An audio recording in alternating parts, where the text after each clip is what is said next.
I died. Before I died, I could hear the wolves tearing at my body, bite by bite. It hurt so much, I couldn't even cry out.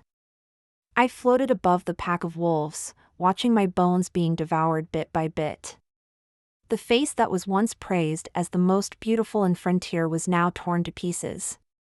Just this morning, I had carefully dressed up, hoping to earn a bit of William Monroe's affection. Now, I looked at my unrecognizable remains. Forget affection, he probably wouldn't even bother to hate me. I couldn't even imagine how devastated my father and brother would be if they saw this. And how heartbroken my young child would be. As for my husband, William Monroe, he would probably just think about getting rid of this burden and spending his days lovingly with his little mistress. I guessed correctly. At that moment, inside the GU residence, my husband of many years, William Monroe, didn't spare a thought for his wife left behind in the wolf pack. He held the delicate Laura Grace in his arms, his face full of tenderness. Thank goodness we escaped. Don't worry, Lily, I will protect you. Laura Grace slightly raised her head, her tear-filled eyes showing not fear, but a hint of satisfaction, though she hid it well. Of course I believe in Master GU, but I don't know how to explain this to the lady's family. After all, her father is General David Joe. William Monroe's slightly worried expression immediately turned to anger. Do I need his approval for anything I do? This is a good opportunity to warn the Joe family. Let them know I'm not someone to be trifled with. They can't keep using their past kindness to pressure me. As for Emily Joe, if she wants to come back, she can, if not, I'll divorce her. After speaking, William Monroe looked tenderly at the beauty in his arms. Then I can give Lily the position of the main wife. Laura Grace moaned softly and nestled into William Monroe's embrace. The two became entwined, filling the room with an air of intimacy.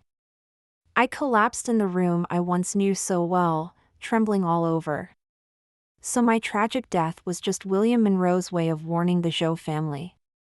I really wanted to tell him that his small warning had cost me my life. It left my child motherless. But there's nothing I can do. I'm already dead. When I married William Monroe, he was just a frustrated scholar. He was suffering from a lack of money and had no means to travel to the capital to take the imperial exam. It was my father who took pity on his talent and funded his efforts. When he returned, it was also my father who, using his position as a general, helped him become the lord of a city. However, what everyone else saw as a heaven-sent match, William Monroe saw as a humiliation. On our wedding night, he got drunk and forced himself on me, without a trace of tenderness, even with anger, cursing me and cursing the Joe family. When he sobered up, he coldly insulted me. Emily Joe, I never thought a general's daughter like you could be so low, throwing yourself at me like that. I tried to explain that he acted in drunkenness, but he only left with a look of disgust. My father was of humble origin, and unlike other noble ladies, I was not raised in a sheltered environment. Instead, I spent my childhood in the frontier, becoming tanned and lacking the fair complexion. In the years following our marriage, whenever William Monroe got drunk, he would come to my room. He would curse his misfortune, claiming the Joe family forced him to marry a shrew like me. Even though I tried to emulate the demeanor of the noble women in the capital, treating him with gentleness and obedience. Yet, my dark skin always repulsed him. Emily Joe, a crow can never become a swan. Seeing your false pretenses makes me sick. After his tirades, he would still use me as an outlet for his anger, leaving bruises all over my body, his rage and resentment all vented upon me. I once thought that if I obeyed him, things would get better once we had a child together. But on the day I gave birth to you, Honor, he entered my birthing room without even glancing at the child. He merely sneered and called the baby a bastard of the Zhou family, then commanded me to immediately go to the outskirts to fend off the barbarians. My longtime companion, Rainbow, was distraught and pleaded with William Monroe. "Master, the lady has just given birth, her body is too weak." This angered William Monroe. He said that even the servants of the Zhou family dared to offend him. By the time I next heard about Rainbow, William Monroe had already ordered her beaten to death for her offense. I was still struggling through childbirth. Hearing this nearly caused me to faint from sorrow, and when Yuan'er was born, the prolonged labor left my right leg impaired. But I had no time to grieve. I could only glance briefly at Rainbow's lifeless eyes before mounting a horse in pain to fend off the barbarians. Blood stained my undergarments, and to this day, my body still aches faintly. I was thrown into the wolf pack just like Laura Grace was thrown into the barbarian tribe back then. It was I who killed 2 barbarians with a single shot and saved her from her dreadful predicament. Laura Grace had a delicate figure, so fragile that a gust of wind could blow her away, unlike the women of Frontier. She claimed to be a talented woman from the capital, but ended up here due to amnesia. Originally, I intended to take Laura Grace back to the Gu residence as a maid, but William Monroe lost his mind the moment he saw her frown and cough. Without any discussion, he arranged for her to stay in the study. From then on, she read to him, adding fragrance to his sleeves, and often humiliated my talent and character, saying they were nothing compared to Laura Grace. At such times, Laura Grace would always gently lower her eyes and say, "Lily is in the way of sister and the Lord, it's Lily's fault." Every time she said this, I would be scolded even more harshly, sometimes even beaten. This trip was also Laura Grace's idea. She said the Winter Wild Mountains had their own unique beauty, perfect for her and William Monroe to admire and compose poetry together. I originally planned to bring dozens of soldiers for protection, but she said it was inappropriate for a lady to be accompanied by such rough men and specifically requested me to accompany them. I had finally found a divine doctor who could treat Yuan's legs and was planning to seek treatment today.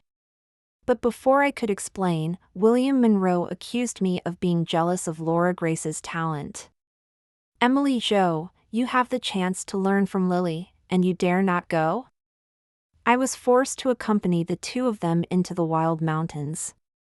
When we arrived, the biting cold triggered my old illness, and William Monroe, annoyed at my slow movements, personally drew his bow and aimed at a wild wolf. I hurriedly tried to dissuade him, explaining that winter wolves are the most hungry. If they can't eat enough, they'll become ferocious, and if we encounter a pack, the 3 of us will be in danger. However, Laura Grace clung to William Monroe and said, "My lord is the most courageous man. Does sister not believe in him?" Under William Monroe's anger, I was rendered speechless. But the retribution came so quickly. After William Monroe killed that wolf, the pack arrived. The stench filled my nostrils, and my instincts told me that danger was coming. But Laura Grace and William Monroe were drinking and getting excited, their faces flushed with affection. I could only suppress my sorrow and urge them to leave. We could have escaped, but Laura Grace fell and cried for a long time. So, we faced the wolf pack. Seeing the alpha wolf's blood-red eyes and its chilling fangs, I couldn't help but feel fear. I drove the car desperately, and in my blurred state, I could even hear Laura Grace and William Monroe professing their love to each other. "I will marry no one but the Lord. If I die on this trip, the Lord must live well with sister." William Monroe held Laura Grace tenderly, then looked at the wolves closing in. Moments later, he grabbed the reins from me. He looked at me. In his eyes, there was disgust, urgency, and fear, but not a hint of regret. That kick to my abdomen made me cry out in pain. When I fell to the ground and was surrounded by the wolves, I even felt a sense of relief. William Monroe had ultimately chosen Laura Grace. Even though I had always known I would be abandoned, when the moment came, my heart felt as if it had been pierced by 1,000 needles. The pain was so intense that I became numb. Even the pain of being eaten alive by the wolves was overshadowed. At this moment, the two were deeply entwined, and the room was filled with an air of intimacy. I had never seen William Monroe so gentle. He even held Laura Grace's hair afterward, inhaling its scent, his eyes full of deep affection, softly calling her Lily with extreme tenderness. William Monroe kissed her with such care, fearing he might make her uncomfortable. Yet, he treated me so roughly in the past. I didn't shed a tear when I was attacked by wolves, nor when I was kicked off the carriage. But at this moment, the tears finally fell.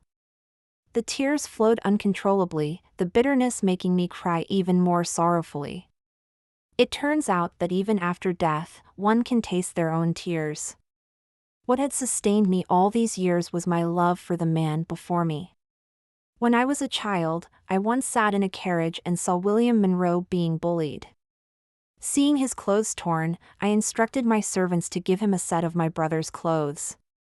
He trembled as he tried to maintain his dignity, bowing to my carriage and asking the servants for my family name, saying he would repay the kindness someday.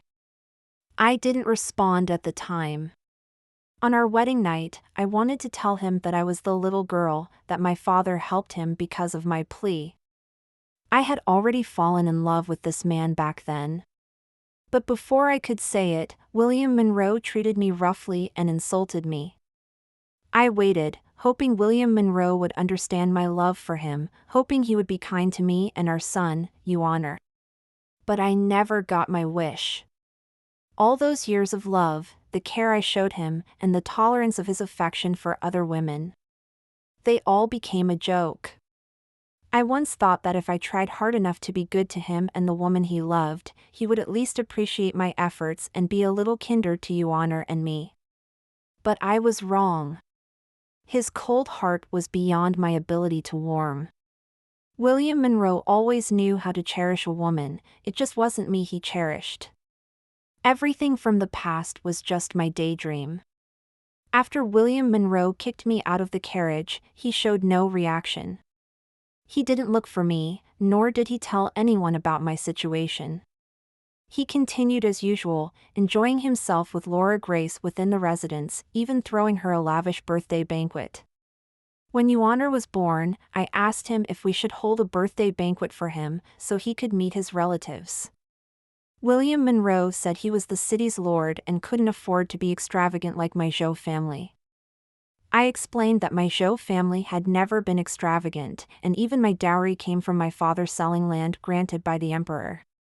But William Monroe wouldn't listen.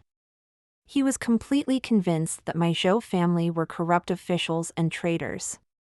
The servants in the residence began preparations.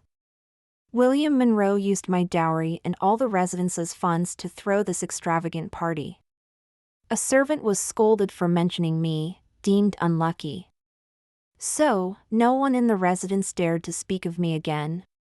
No one cared whether I lived or died. A guest inquired about Laura Grace's identity and was accused of insulting the general's new wife and thrown out. I knew that guest was Uncle Allen, who raised me. He had guarded the frontier his entire life and finally returned at an advanced age, attending this banquet just to see me. I remembered how he lost his left arm protecting me. Now, Laura Grace composed a poem mocking him, calling him a cripple in body and spirit, unworthy of attending the banquet. As Uncle Allen was being driven away, he wondered why I hadn't seen him, if I was ashamed of his old age and frailty. I floated in midair, wanting to explain, wanting to help him up, but I couldn't do anything. He still thought I was the wife William Monroe was protecting. I watched the bustling crowd congratulating Master Gu on marrying his new wife. Then I looked towards the distant north, where my father and brother guarded the border, a place so harsh they often lacked warm meals. I had witnessed people resorting to cannibalism there, and now I watched as dish after dish of delicacies were wasted at this birthday banquet in the Gu residence. I regretted it. This city was never where I belonged. I should have stayed at the frontier with my father, listening to my brother play frontier tunes, warming ourselves by the fire, eating the crispy lamb Uncle Alan roasted. Not here, unseen in this vast city, left to be eaten by wild wolves. I thought I would never see my brother again. The next moment, a familiar sound of hooves, carrying the distinct dust of the frontier, came from afar. It was my brother. My brother was back. Frank Joe rode a tall horse, bringing with him the chill of the frontier. The women and girls he passed all turned to look at him. I know my brother is exceptionally handsome and skilled in both literary and martial arts, but because the frontier is harsh and desolate, no one was willing to go. My father had no choice but to let my brother choose. My brother willingly gave up the comfortable life in the city and followed our father to the frontier. The day he left was the day of my wedding. He even instructed William Monroe to take good care of me, or he wouldn't let him off easily. My brother loves me the most. If he knew I had been devoured by wolves, he would be heartbroken. But William Monroe hid it from my brother, saying dismissively, "Emily Jo has always been unfaithful. Who knows where she's gallivanting? A lowly woman like her has probably already found another man." My brother, usually the calmest person, trembled with anger. But he restrained himself. He knew that if he hit William Monroe, or killed him, my son and I would certainly be implicated. At this moment, William Monroe didn't notice my brother's fury at all. Instead, he lifted Laura Grace's chin and promised, "When that harlot Emily Jo returns, I will divorce her. And make Lily my wife." My older brother finally couldn't hold back any longer. He took a deep breath and said, "Master Gu, you should cherish Moon Lady. She is your wife." William Monroe immediately shut his mouth when he sensed my brother's imposing manner, a presence honed amidst bloodshed. My brother let him off the hook and brought out several boxes of medicinal herbs. "These are the herbs Father prepared at the frontier, for Moon Lady and Yuaner's health. As for the promotion you mentioned last time, Father also said he would find someone to put in a good word for you." Seeing my always upright brother suppressing his temper and trying to pull strings for William Monroe for my sake, I couldn't help but feel a surge of sorrow. I wanted to step forward and wipe the sweat from my brother's brow after his long journey, but my hands passed right through him. I finally lost control and cried out, looking at my brother so close, yet separated by life and death. Tears streamed down my face. My brother seemed to sense something but couldn't see me. He went to chase after the famous physician who had already left. William Monroe finally seemed to notice my prolonged absence. Or perhaps it was because there was a banquet in a few days, and he needed me, his legitimate wife, to make an appearance for him. He finally remembered to send someone to look for me. But he just casually ordered a kitchen servant, cursing as he gave the instruction, "Tell that bitch Emily Jo, if she doesn't want to come back, then don't." As he spoke, he held Laura Grace tightly in his arms, reluctant to let go. The servant took the reward money and went straight to the gambling house. I watched with my own eyes as he gambled it all away, finally pulling out the jewelry I kept on my dressing table. Who else besides Laura Grace could have access to my jewelry? I just didn't know what instructions she had given him. After he lost everything, he didn't come looking for me. He didn't even leave the city. He simply returned to the manor and reported to William Monroe that I was enjoying myself at the Jo family residence and didn't want to return. William Monroe angrily threw his teacup to the ground. I knew that whore was a bitch. William Monroe's face was terrifyingly dark, but I had grown accustomed to his insults and felt no fear. I couldn't understand why he was so angry. If I didn't come back, he could enjoy my dowry and his little lover, couldn't he? So why was he acting angry now? Master Meng was really good at putting on a show. I just took Lily away first. With her wild skills, she could protect herself, yet she still dared to resent me. William Monroe didn't realize that his kick had hit my old injury, making me lose my chance to survive. He didn't think he did anything wrong, and only thought about how I dared not come back to serve him, which made him furious. If that's the case, then never come back. I almost wanted to laugh. William Monroe, your wish will come true. I will never come back. Night fell again. Tonight, William Monroe wasn't as carefree as the previous nights. Instead, there was a clear anxiety on his face. He drank one bowl of aged wine after another. Laura Grace entered the pavilion at this moment. She wore a sheer veil that the moonlight could pass through, covering only the most vital parts of her body. A faint incense wafted from her. William Monroe was once again infatuated. Under the moonlight and the sound of flowing water, William Monroe and Laura Grace began making strange noises in the pavilion. Master Goo, do you think Lily is better, or is sister better? William Monroe, intoxicated by Laura Grace's scent, kissed her passionately, filled with desire. Lily is naturally the best. How could that bitch Emily Jo compare? Lily is the apple of my eye. Amid the sweet words and moans, I could only close my eyes. I didn't expect Far to arrive at that moment. Far, trembling and tiny, had a look of hope in his eyes when he saw William Monroe, but he stumbled and fell outside the pavilion, startling the two. I thought William Monroe would help Far up and question the servants for not taking care of him. Far's crippled legs couldn't stand the cold wind, and being near the pond made it worse. So I would never let Far approach this place alone. Far endured the pain to come to the pond just to see William Monroe. He hadn't seen his mother for a long time, and his father didn't care for him. The servants said his father no longer loved his mother and didn't want us anymore. Seeing his father, whom he had searched for so long, not asking about him but looking at him with malice, Far's frail body trembled. Father. William Monroe coldly interrupted Far. He said, "What are you doing here?" I watched heartbroken as Far knelt on the ground, unable to bear the cold of winter with his legs. He was only 6 years old. But I could do nothing.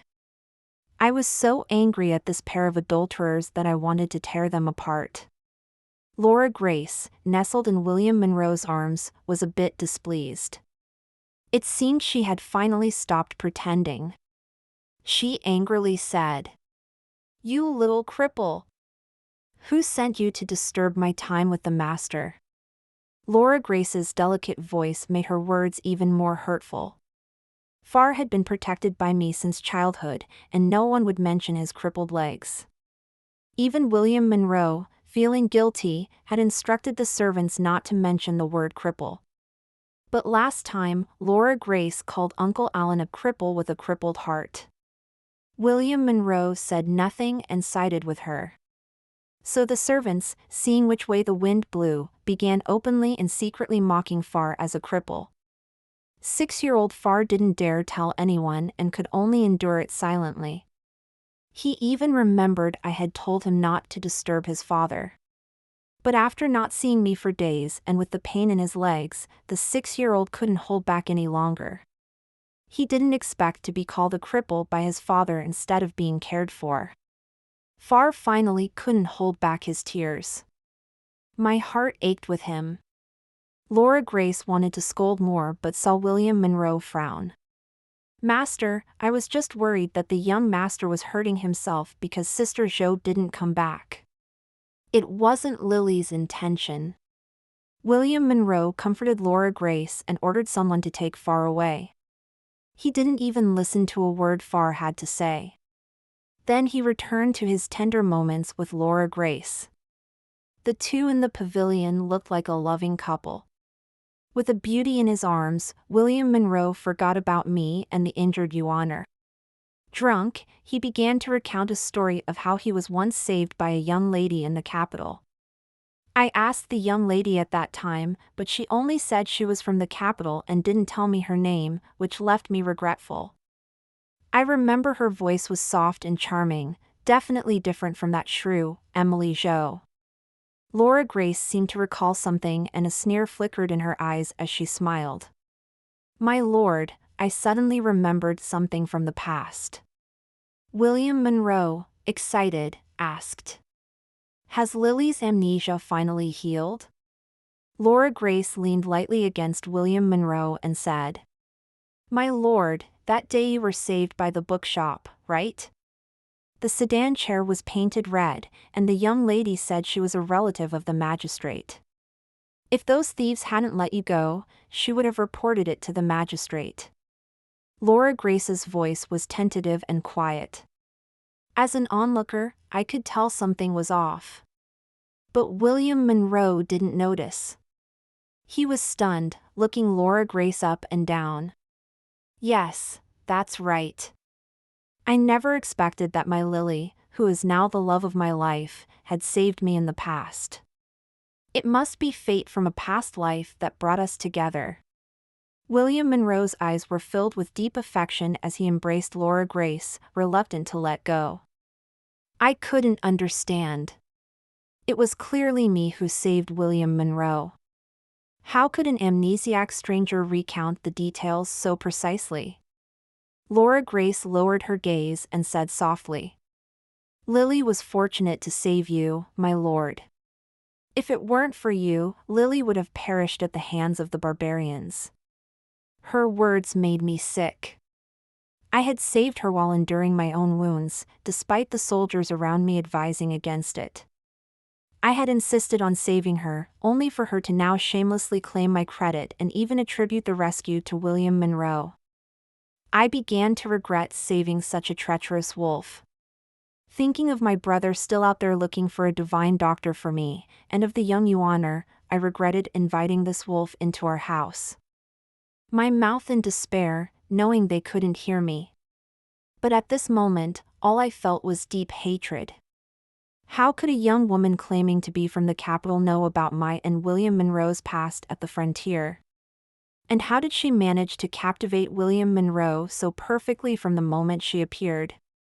She was too perfect, too smooth, as if she had been preparing for this all along.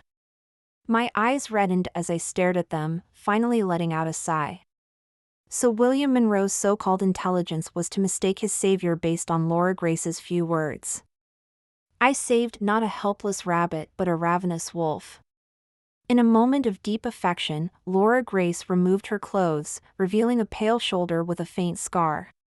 Just the day before, she had used the scar to frame my last maidservant and have her sold off.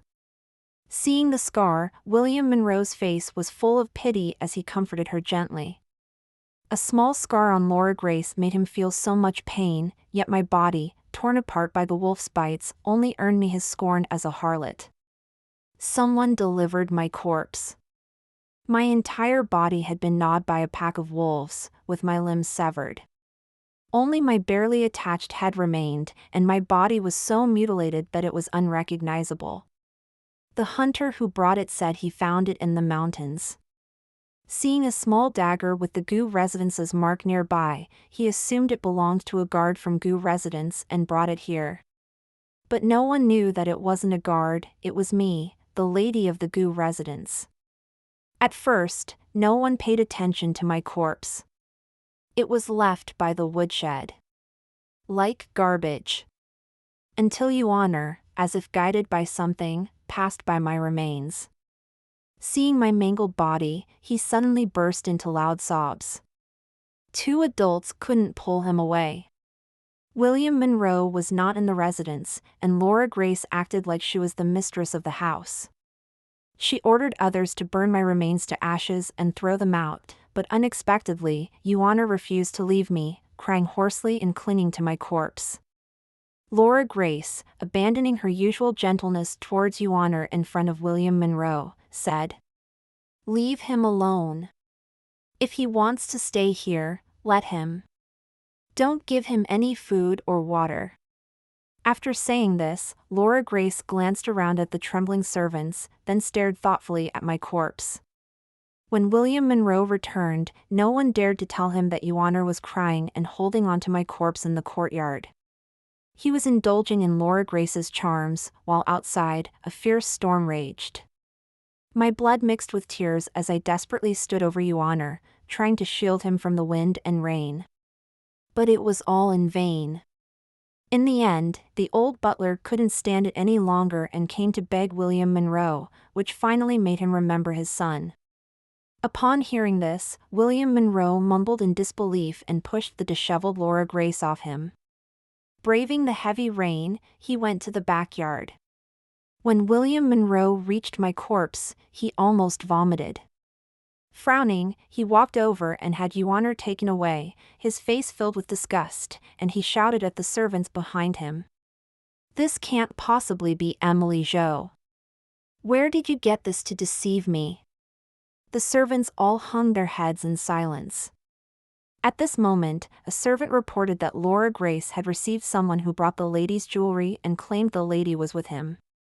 Hearing this, William Monroe seemed to have a weight lifted off his mind, sighed in relief, and went to the front hall. The man was also a scholar, and even a former classmate of William Monroe. But now, a world of difference separated them. The man stared at the opulent Gu residence, swallowing hard, and cursed William Monroe under his breath, this good-for-nothing who had simply climbed up the social ladder. When William Monroe arrived, he presented the jewelry that a servant had previously gambled away. "Miss Inoue gave me this, asking me to exchange it for some silver with Master Gu." William Monroe took the hairpin, carefully scrutinizing the man. The man gulped nervously and said, "Inoue also said she won't be coming back, that she wants to divorce you and be with me." William Monroe let out a cold laugh and ordered the man dragged away. Furious, he dismissed everyone, even Laura Grace was stopped outside. Good, Emily Jo, you actually dared to betray me. As expected, you are a promiscuous wretch, you are not worthy of being my Lady Gu. Since you dared to send your lover to my door, I will make him wish he were dead. Looking at his face contorted with rage, I felt utterly bewildered. Hadn't he always wanted me dead, to disappear from his sight? Why was he so angry now? I couldn't imagine it was because he loved me, it was most likely because I, who had always obeyed him, dared to betray him. That night, William Monroe clutched the hairpin, even barring Laura Grace, who had come to deliver his meal, from entering. William Monroe had not yet responded. I saw Laura Grace instruct her subordinates to spread the news that I had been having an affair. In no time, I became notorious as a harlot in the city. Even the brothel prostitutes would spit and curse me as a wretch when they mentioned me. My elder brother returned with herbs only to be greeted with the sight of women at the city gates hurling insults at me and accusing our Jo family of being immoral. Sensing that something was wrong, he rushed straight to the Gu residence without pausing to rest. Upon entering the Gu residence, he saw my lifeless body. There was no need for explanations, he recognized me instantly. My brother's eyes widened in rage as he stared at my corpse, his eyes bloodshot like a demon's. He stormed into William Monroe's study with his sword drawn. William Monroe appeared oblivious until my brother chopped the table in front of him in half. "This isn't you. Tell me, what other woman would have a Gu family dagger? If this isn't my sister, why is Your Honor crying so uncontrollably? William Monroe! You don't deserve my sister. You're not even as good as a 6-year-old child. He knows who his mother is, but you don't even recognize the person who sleeps beside you." After speaking, my brother's men dragged out the man who had come to claim money with my hairpin, like dragging a dead dog. From his mouth, we learned that the hairpin was something he had won at a gambling den. The person who lost the hairpin had claimed that if he took it to the Gu residence and said Emily Jo wanted to elope with him, he would receive an endless supply of money. It would have taken just a little investigation to uncover the truth. Just a bit of careful questioning. But William Monroe did none of that. He believed from the bottom of his heart that I was a whore. He even allowed the people in the residence to insult me, letting the young Your Honor hear it. My poor Your Honor could only clench his fists to defend me. He was too young. With Laura Grace's instigation, no one treated him as the master. Coupled with the heavy rain in recent days, his body couldn't bear it, and he developed a high fever. My brother, heartbroken, held Your Honor close. William Monroe, still in denial, muttered, "You are lying for Emily Jo. She must still be alive. Your Jo family are all liars. Emily Jo must still be alive, right?" My brother, full of sorrow, looked at him with immense hatred and spoke each word deliberately. "Master Gu, I would never joke about my sister's death. My sister died a horrible death, bitten to death by wolves in the wild." My brother couldn't help but shed tears as he spoke. "Master Gu, our Jo family has nothing to do with you anymore. I only ask that you let me take my sister back. This cannibalistic Gu residence is no place for her, even in death." My brother had once been so severely injured by the enemy that he needed his bones scraped for treatment. Back then, he was just a teenager and didn't even frown. But now, holding my remains, he couldn't hold back his tears, which mingled with the rain and fell on me, soaking through. I wanted to embrace my brother, but I could do nothing. Yes, I was already dead. I couldn't even recognize this disgusting corpse as mine. My brother, however, disregarded everything and held me tightly, wanting to take me back to the frontier. But William Monroe refused to let me go. Even if Emily Jo is dead, she belongs to the Gu residence. She was my wife in life, and she will be my wife in death. What right do you have to take her away?" My brother couldn't hold back and punched him. "If my sister's spirit still lingers, her greatest regret would be marrying a beast like you. After marrying you, she managed your household, defended the city, and even bore you a son, Your Honor. And how do you repay her?" William Monroe, supported by his servants, stood up. "I always treated Emily Jo as my legitimate wife. As the lord of an entire city, I treated this wild and useless woman more than well enough. I never even minded that Your Honor is disabled. What did I do wrong?" My brother, even more enraged, wished he could tear William Monroe apart with his teeth. "William Monroe, you are a beast. You don't deserve my sister. If it weren't for her saving you from those thugs, you would have died long ago. You wouldn't be a city lord now. You should have died there and never tainted my sister." William Monroe stood frozen, looking at my brother in disbelief. "What? Emily Jo saved me back then. Impossible, absolutely impossible. You must be lying to me." Seeing his shocked expression, my brother laughed and grabbed William Monroe by the collar. "William Monroe, if you don't believe me, look closely. The dress you were changed into back then had the Jo family's cloud pattern. And why do you think my father helped you? Do you think you had some extraordinary talent that impressed him?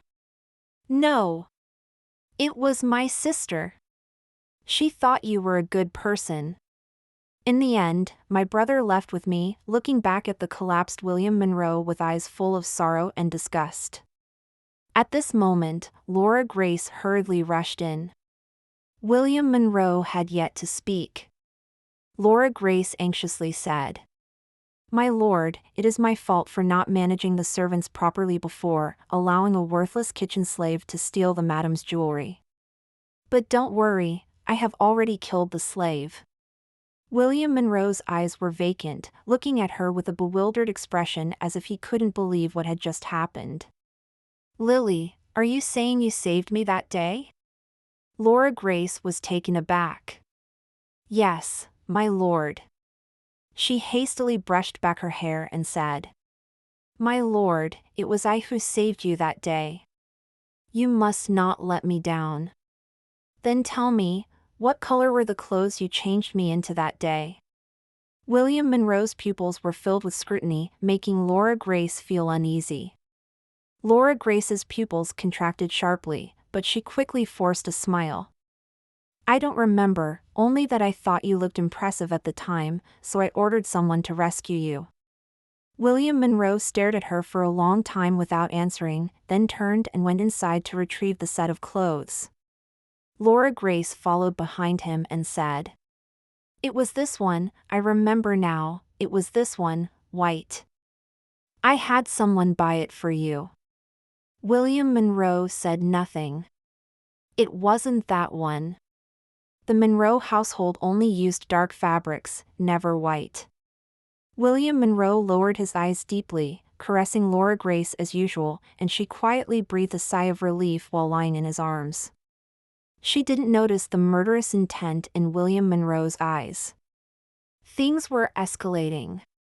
William Monroe did not sleep beside Laura Grace. Instead, he led a team at dawn to kill all the wolves. The wolves, still searching for food for the winter, were besieging a merchant caravan. After slaughtering all the wild wolves and rescuing the merchants, William Monroe found a sachet on one of their waists. It was embroidered with unique stitching. William Monroe snatched it and asked with wide eyes, "Where did this come from?"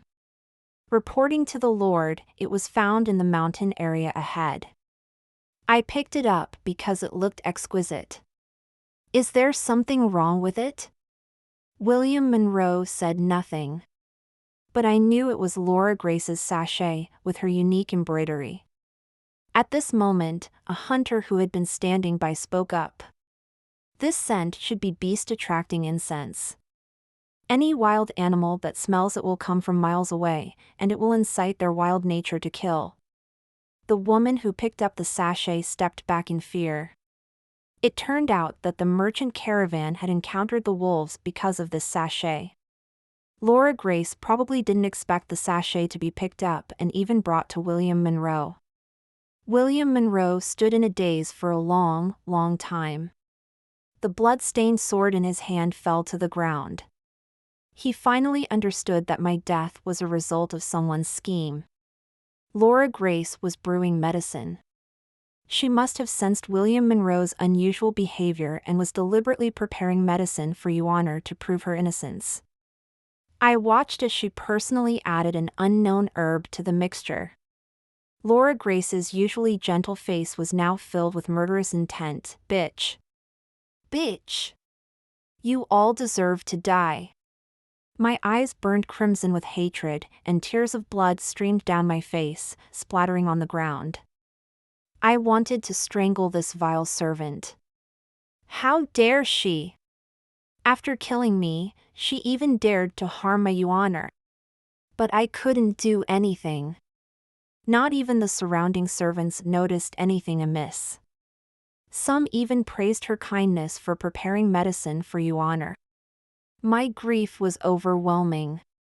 Just then, William Monroe arrived.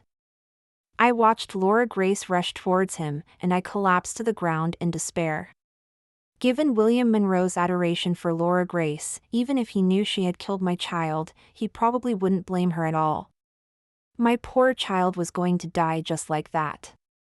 It was my fault. I misjudged her. I shouldn't have brought you into this world to suffer so much. Unexpectedly, the first thing William Monroe did upon his return wasn't to embrace her as usual, but to order a servant to take the medicine to the apothecary for examination. Laura Grace panicked.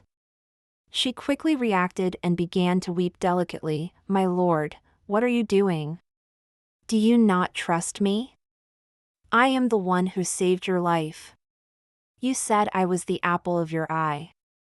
Have you forgotten?" William Monroe didn't answer.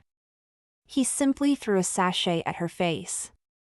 Laura Grace panicked and immediately adopted her usual delicate and fragile demeanor, kneeling at William Monroe's feet as if frightened. "My lord, I didn't do it on purpose.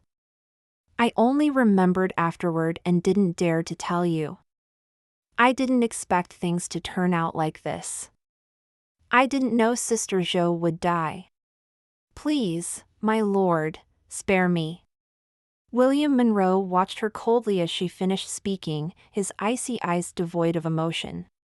He gripped her chin. "Is that so? Then do you remember how I asked for your name?" Laura Grace froze. "My lord asked for my name." William Monroe kicked her away furiously. "I never directly asked for your name. I only asked the servants about the family name in the household." "You vile wretch! You deserve to die." William Monroe stared intently into Laura Grace's terrified eyes and tightened his grip on her slender neck.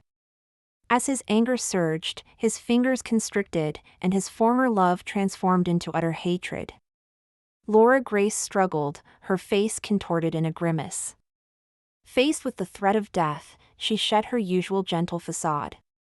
Her sharp nails scratched William Monroe's face. At that moment, the apothecary arrived with his report. He had found a poisonous herb in the medicine for Euhonor's leg injury. Only someone skilled in incense making would know about it. If Euhonor had taken this poison, not only would his leg not heal, but he would eventually die of heart failure. Upon hearing this, William Monroe became even more enraged. He flung Laura Grace to the ground. "Someone, drag her away." As she was being dragged away, Laura Grace continued to curse, "William Monroe, you'll die a horrible death. You think killing me will bring back your Emily Jo? You're a coward. You kicked Emily Jo out of the carriage yourself. You are the real murderer. You dare to blame everything on me. You coward." William Monroe stood there for a long time. When he finally looked up, he couldn't bear to face anyone and fled in a panic. William Monroe arranged for someone to take care of Euhonor. Euhonor traveled to the frontier. He knelt straight at the entrance of the camp. He begged for my father and brother's forgiveness, pleading with them to let him see me one last time. Overnight, my father's hair turned white, and my brother stared blankly. "If he wants to kneel, let him kneel. My sister deserves it." No one felt sorry for him, and no one was willing to give him an extra piece of clothing. The nights in the frontier were cold enough to freeze, and William Monroe was a frail scholar. He had never endured such hardship. Even though his lips turned white from the cold and he trembled all over, he still did not receive forgiveness. The wind in the frontier cut into him like knives. Just like the bites I endured from the wild wolves. Ultimately, my brother, considering Euhonor's young age and not wanting him to lose his father's dignity, brought William Monroe, who was like a walking corpse, to my memorial hall. The memorial tablet for Jo family's second daughter, Emily Jo, was worn with marks and still had traces of dried tears. I don't know how my brother and father managed to get through this period. William Monroe noticed it too. He knelt and kowtowed 3 times to my brother and father, each time harder than the last, until his head was covered in blood. Ingua never suffered when she was young, even in the frontier, she was carefully raised. I never thought that the person she trusted from the bottom of her heart would let her die with her body incomplete. If I had known. After my brother and father left, William Monroe collapsed on the spot, crying uncontrollably. He lay beside my coffin, murmuring, "Ingua, I'm here. Don't be afraid. I'm here to take you back home. Euhonor is waiting for you. You don't know how long I've been looking for you. I never thought you were so close. Ingua, I really love you, more than you know." Hearing this, I couldn't bear it any longer. A gust of unknown wind blew out the candles in the memorial hall. Cold air filled the hall. When I opened my eyes again, I was able to appear in front of the man. William Monroe was first stunned, then shocked, and finally, he was even excited. "Moon Lady! Moon Lady! You still care about me, you couldn't leave me." I looked coldly at the despicable man in front of me.